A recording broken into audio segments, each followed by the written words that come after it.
Donc bonjour à tous, aujourd'hui on va essayer de parler de Wuji volet 2. Donc Wuji, pour ceux qui ne savent pas ce que c'est vraiment une posture statique, j'appelle ça souvent la posture mère. C'est la posture de base dans les arts martiaux qui va vous permettre de développer votre Neijin, votre force interne. De Wuji va naître le Taiji, donc des polarités dans le corps qui vont vous permettre d'exprimer des sensations d'étirement et donc de cultiver aussi un état de bien-être et de santé, puisque vous allez malaxer et tirer le corps un peu comme une pâte, une toile élastique, de manière homogène. Donc on voit ensemble ces caractéristiques sur cette vidéo en volet 2, et j'espère que ça pourra vous aider. Je réponds notamment à des questions, des personnes qui s'interrogent, qui ont besoin d'avoir un peu plus de billes. Donc c'est parti.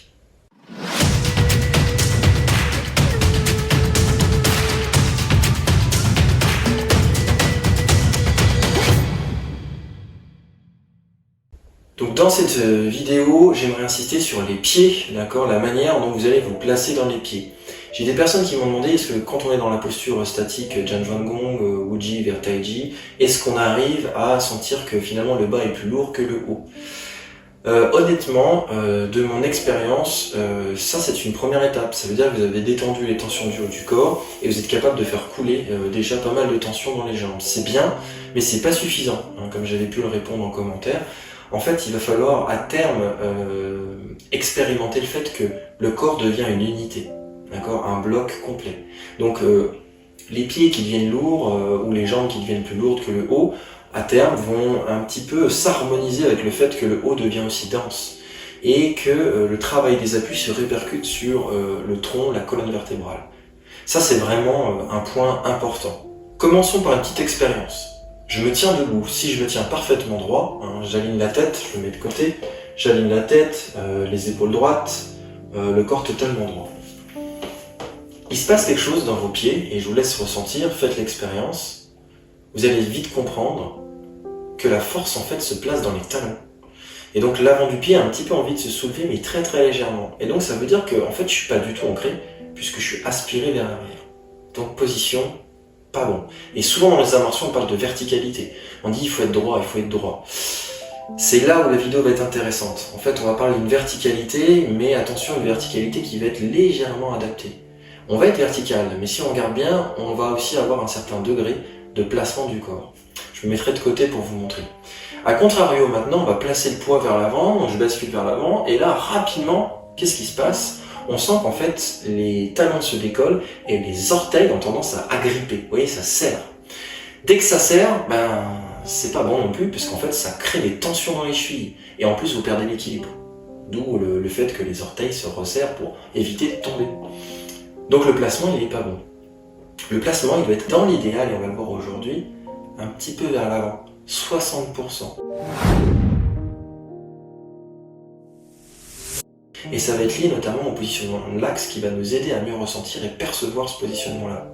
Donc si je visualise mon pied, voilà, j'ai le talon, j'ai les orteils, j'ai le centre du pied, il va falloir être au niveau de la voûte un tout petit peu au-dessus, 60%, pour vraiment percevoir ces états de densité, de connexion du corps et pouvoir bénéficier de la qualité de cette posture Wuji qui tend vers le Taiji pour bien ressentir votre travail de Neijin, travail interne. Ça c'est vraiment essentiel et c'est vraiment le fruit de formation, d'expérience, d'échanges avec différentes personnes qui m'ont permis aussi d'affiner ces sensations-là. Et c'est pour ça que je considère que c'est quelque chose d'important puisque vous allez mieux ressentir ce qui se passe derrière. Donc, une fois que vous avez ça, c'est bien, mais alors comment avoir ce poids à 60% au niveau du pied? Eh bien, c'est là qu'intervient la notion de verticalité modérée. Si je suis de côté parfaitement droit, on a vu qu'on était sur le talon. Si je bascule un petit peu trop vers l'avant, les talons se décollent. Donc ça veut dire que si je me place, là je vais me placer correctement, voilà, 60%, regardez bien mon axe. L'axe il n'est pas totalement droit sur cette ligne là, on n'est pas orthogonal par rapport au sol. On va être légèrement incliné, c'est un petit 5 degrés, voilà, c'est très très léger. Et en fait le fait de se placer comme ça dans Wuji va vous permettre d'amener 60% du poids vers l'avant, d'accord? Ça, c'est la première chose à comprendre. Ça va vous aider à être plus fin dans le positionnement des appuis et donc à mieux répercuter la force après du sol vers votre colonne vertébrale, notamment vers le haut. L'autre paramètre qu'il faut considérer, hormis les pieds, et donc l'axe qui est de les 60%, c'est une zone qui est très très importante, c'est le pli inguinal de chaque côté. C'est ce qu'on appelle dans les arts chinois les kuo.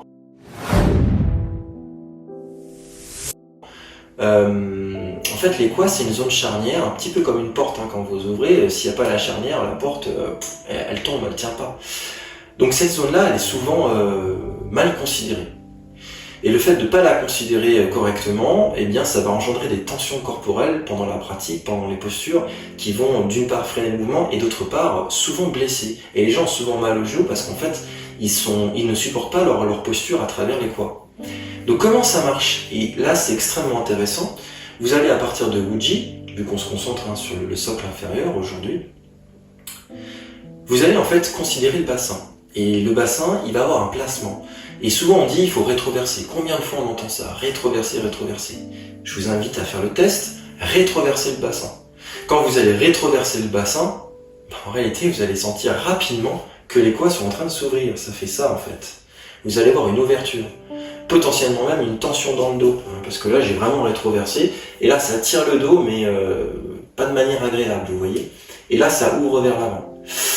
Donc posture chaotique en fait, chaotique pour pouvoir ressentir cette assise dans le sol, cette prise vers la terre et la faire remonter. Ça ne marche pas en fait. Donc c'est pareil, c'est comme l'axe, en fait c'est une rétroversion qui est modérée.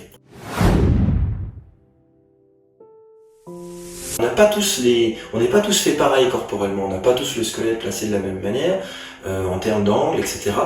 Il y a des gens qui sont très très cambrés, voire hyper cambrés, d'autres qui n'ont pas du tout de cambrure. Donc là, c'est là où il faut être bien accompagné par un bon prof. Normalement, le prof, il est censé voir ce qu'il vous faut en termes de dosage par rapport au bassin pour bien ressentir les 60% à la terre de manière optimale. Donc là, ça veut dire quoi? Moi, je suis naturellement un peu cambré. Donc, vu que je suis un petit peu cambré, ce que je fais, c'est que je vais tout doucement faire une toute petite rétroversion. J'en parlais dans une vidéo. Donc, c'est pas une grande rétroversion puisque j'ouvre les kuo. C'est une toute petite, très légère rétroversion, toute petite. Pour les gens qui sont naturellement très cambrés, pas cambrés justement, on va avoir le contraire, on va rechercher une petite antéversion. Pourquoi est-ce qu'on fait ça?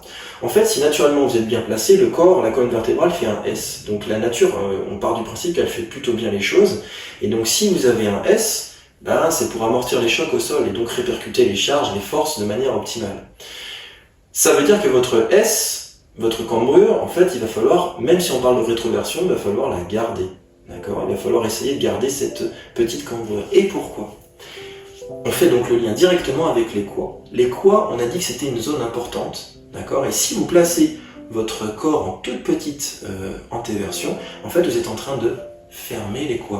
Et fermer les kuo, ça réveille une présence, ça réveille une structure entre les jambes qui va vous permettre de supporter le corps de manière optimale à nouveau. Et donc de ne pas forcer dans les genoux. D'accord. Si vous rétroversez, vous ferez le test à fond et qu'en plus vous descendez la posture, vous allez vite sentir que ça tire dans les genoux. Ça montre bien que la posture n'est pas du tout adaptée. Donc toujours la loi du juste milieu. Le Neijin, il va pouvoir, vous allez pouvoir ressentir des choses et commencer à développer que si la posture est juste. Je le dis souvent et on le voit beaucoup dans les écrits martiaux, mais Shizei, l'attitude juste, la posture juste. Sans Shizei, on peut pas vraiment parler d'arts martiaux. Vous êtes en train de pratiquer quelque chose qui gesticule, d'accord? Quelque chose, vous faites des katas, il n'y a pas du tout de Shizei, bah en fait vous allez rapidement apprendre la chorégraphie, puis après, kata suivant. Et vous voyez, c'est pas du tout comme ça qu'il faut appréhender les arts martiaux, et il y a une profondeur en fait dans ce qu'on fait. Alors oui, la profondeur elle est exigeante. Souvent les élèves me disent « Ah là là, mais c'est complexe, il y a plein de trucs à mettre en place. » Oui, c'est normal, c'est comme tout art, vous démarrez un art, on y va par petite dose, mais après, forcément, il y a des paramètres, un petit peu de complexité qui apparaissent. Sauf que si vous pratiquez régulièrement, et ça on en parlera plutôt en fin de vidéo, bah, les paramètres de complexité, progressivement, ils vont être tellement imprégnés que vous allez être dans quelque chose qui va sembler plus simple. Et je dis souvent, la simplicité dans les arts martiaux, c'est sophistiqué. Si vous montrez une simplicité, c'est qu'en fait, vous avez déjà digéré beaucoup de choses. D'accord? Si ça paraît simple, voilà, vous voyez quelqu'un qui a du niveau, généralement il fait un mouvement, vous dites « Ah ouais, facile », puis vous essayez, vous dites « Ouais, comment il fait en fait ?» C'est à ce moment-là que vous considérez l'ampleur de la tâche, d'accord? Il y a déjà une prise de conscience. Donc c'est déjà un signe de progrès. Vous avez conscience. Et après, il faut trouver les méthodes, les leviers pour y arriver. Donc, si je reviens à notre travail de quoi, le fait d'être tout petit peu antéversé, vous avez une fermeture ici. D'accord? Maintenant, la question qui se pose, troisième volet, on a parlé de l'axe, on a parlé des quoi. Je suis à 60%, très bien. Comment je peux vraiment avoir la perception que mon appui il se répercute et qu'il remonte, d'accord? Et qu'il remonte progressivement après à terme. Au début, on fait bien couler, je rappelle, il faut vraiment faire couler. On verra un quatrième critère juste après, mais il faut bien faire couler les tensions. Avec, bien entendu, l'architecture qu'on est en train de dessiner, architecture interne. Donc pour cimenter, entre guillemets, à faire adhérer les pieds au quoi, c'est là qu'intervient Chan Sijin. On le retrouve dans les arts internes, notamment en Tai Chi Chuan, notamment en style Chen. Il faut en fait fonctionner avec des spirales. Trop souvent, c'est mal compris ce système de spirale. Et quand on regarde les écrits sur les spirales, on se rend compte que ouais, on dessine des spirales partout autour du corps, mais on n'explique pas trop comment ça marche. D'ailleurs, je vous mettrai un petit dessin qui apparaîtra pour vous montrer un petit peu le dessin que j'ai en tête là. On voit un schéma avec des spirales de partout et comment ça marche. Donc il y a plusieurs manières de les aborder. Dans la posture préparatoire, ce qui va aider à mieux ressentir les choses dans les jambes et à effacer trop de force, notamment les quadriceps, ça va être de pouvoir venir spiraler doublement vers l'intérieur. Et tiens, comme c'est marrant, le fait d'être cambré, ça active déjà les quads, et le fait de doublement spiraler, ça renforce encore la sensation des quads. C'est quand même bien fait. Donc, pour venir spiraler, en gros, on dit qu'on spirale par l'intention, par le yi. Ça veut dire que si je fais ça, hop, j'ai spiralé vers l'intérieur, mais en réalité, c'est pas vraiment ce qu'on cherche. Là, on a réalisé une spirale dite externe. Ce qu'on veut, c'est, par l'apparence, stable, statique, être capable de dessiner à l'intérieur du corps, par l'intention, une fermeture, une double fermeture dans les quads. Ce qui peut aider, notamment, et ça c'est un tips qui est intéressant, assez rigolo, mais c'est l'idée, c'est qu'on peut imaginer ouvrir un petit peu les fesses derrière pour que l'enveloppe, les tissus conjonctifs cherchent à venir, par l'intention, se refermer. D'accord ? Petite parenthèse, on voit beaucoup dans le style de karaté, puisque je pratique le karaté et j'enseigne aussi à côté. On voit beaucoup de formes dans lesquelles en fait il y a une fermeture, par exemple sur les postures Sanchin, les postures également Angetsu, on va avoir un travail de fermeture. En fait c'est pas étonnant, le karaté je rappelle c'est la main de Chine, et du coup les courants qui sont venus à Okinawa pour repartir après le karaté japonais de Funakoshi, dessinaient des spirales, et dans les archives on avait des spirales. Et je pense qu'il y a eu une compréhension du travail spiralé parce qu'il y a eu des formes justement où on devait expliquer ce travail un petit peu profond, interne, qui après est devenu peut-être dans le système éducatif quelque chose qu'on a rendu plus visible pour expliquer que c'était important de fermer les quads. Vous voyez ? Donc ça reconditionne aussi le karaté d'Okinawa, qui est vraiment le berceau du karaté, l'Okinawate, dans lequel on a beaucoup de travail en fermeture selon les styles de karaté. Donc réfléchissons à ça aussi, c'est pas anodin. Et là on voit la filiation, les liens directs avec la Chine, les courants chinois. Donc c'est passionnant de remonter, essayer de comprendre un petit peu l'histoire par le travail postural. Vous voyez, c'est très intéressant. Donc je reviens à la posture. Une fois que vous avez donc intégré les appuis, vous avez intégré légèrement l'axe, vous êtes à 60%, vous avez une petite fermeture. Là on rajoute le fameux quatrième paramètre, c'est la force zéro, la force vide. Donc, j'apporte une nuance par rapport à la dernière vidéo que j'ai faite il y a déjà 2 ans en arrière sur Wuji, puisqu'on évolue avec le temps, on avance, on affine. En fait, on va moins chercher à pousser, d'accord ? J'avais évoqué l'idée de pousser, ce qui est effectivement une première idée d'ouverture et qui est intéressant, qui permet de ressentir des choses, mais qui peut aussi provoquer des tensions corporelles. Donc pour éviter que vous ayez des tensions corporelles, en fait, il faut imaginer plutôt d'être suspendu, comme une chemise à un cintre, je suis suspendu. Et par le fait d'être en force vide ici, et par l'architecture interne que j'ai construite dans les jambes, le placement à 60%, en fait, les tissus conjonctifs vont venir se détendre. Et plus vous allez être détendu, plus vous allez pouvoir dessiner naturellement votre architecture interne. Vous allez voir nettement ce qui est en train de se construire et d'être supporté. Un des critères, c'est que le ventre va se détendre et s'ouvrir naturellement. Le chi, on dit que le chi descend dans le dantian, dans le seikatanden, dans le hara. En fait, c'est à ce moment-là, c'est juste par la mécanique de détente, qu'en fait, le hara, il s'ouvre. D'accord ? Donc c'est intéressant, ça crée une expansion dans le ventre, naturelle. Il n'y a pas à forcer. La respiration est fluide. Et donc, à partir de là, si vous rajoutez tout à la fin, après avoir mis vos critères, la force vide, vous allez pouvoir sentir que les tissus, ils s'étirent. D'accord, ils s'étirent. Vous êtes légèrement dans l'antéversion, très légère, en tout cas moi c'est le cas ici, par rapport à ma morphologie. Je sens les quads qui supportent le hara, le hara est posé dessus, et donc je sens après la terre tout doucement remonter. Si je détends bien et que j'utilise cette force vide, je sens la force remonter dans la colonne. Voilà. Et à partir de là, vous allez ressentir cette fameuse sensation de toile que j'évoque souvent dans mes vidéos, d'architecture interne qui supporte la posture. D'accord ?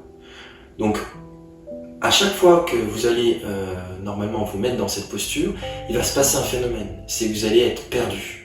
Vous allez vous dire, voilà, faut que je pense à ça, puis il faut que je pense à ça, puis il faut que je pense à ça. Conscience ping-pong, vous voyez, c'est ta. Et en fait, plus vous allez faire ça, au début c'est normal, hein.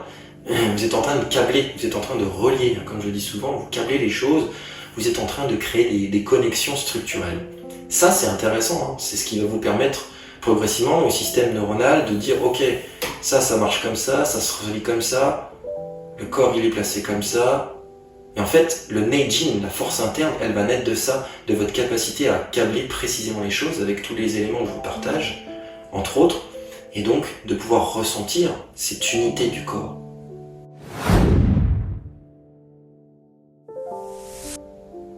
Et bien entendu, cette unité, cette harmonisation corps-esprit, parce qu'en mettant en place les images, l'intention, les petites fermetures, 60%, et ben vous êtes en train déjà de vous mettre dans une forme de méditation avec vous-même, une relation de soi à soi, on dit. D'accord ? Vous êtes en train de vous construire de l'intérieur. Donc c'est très différent de gesticuler, comme je le disais en début de vidéo. On est dans quelque chose de fin, de raffiné, c'est subtil.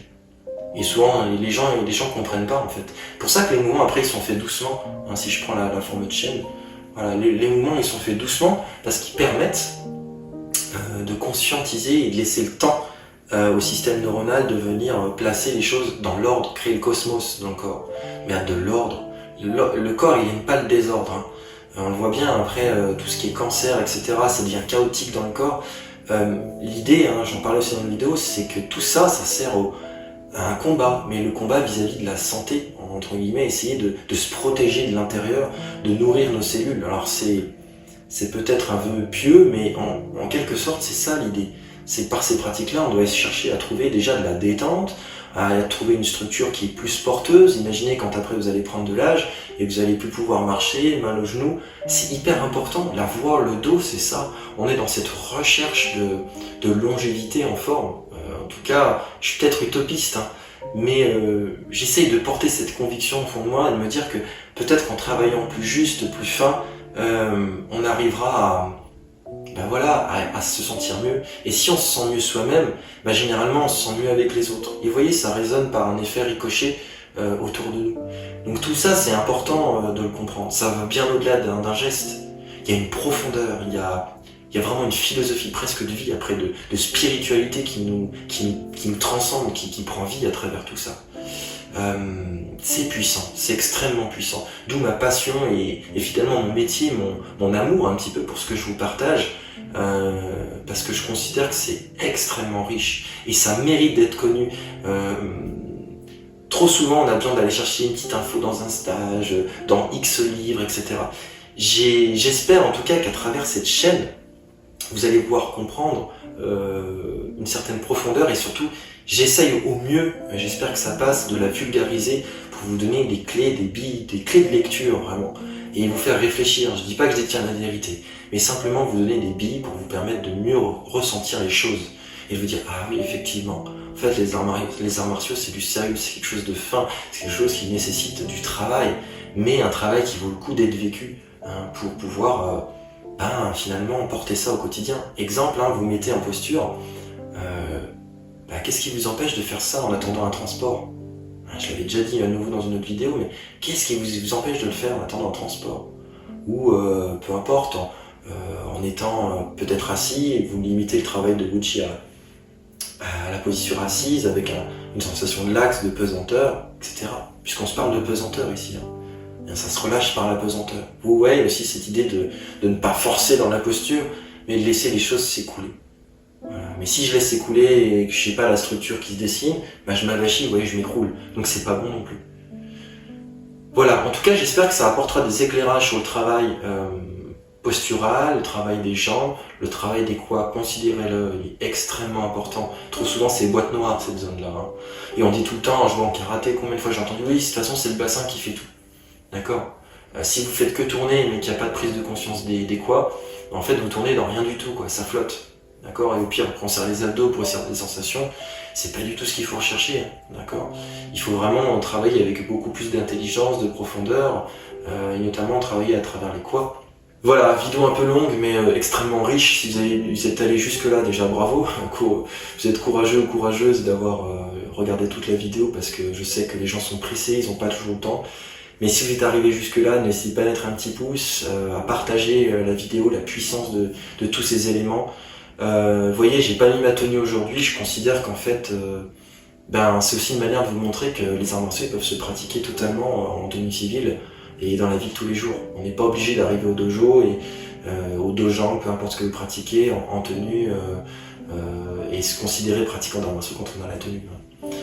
Voilà. Donc je vous souhaite une bonne journée et je vous dis bonne pratique à vous et à bientôt.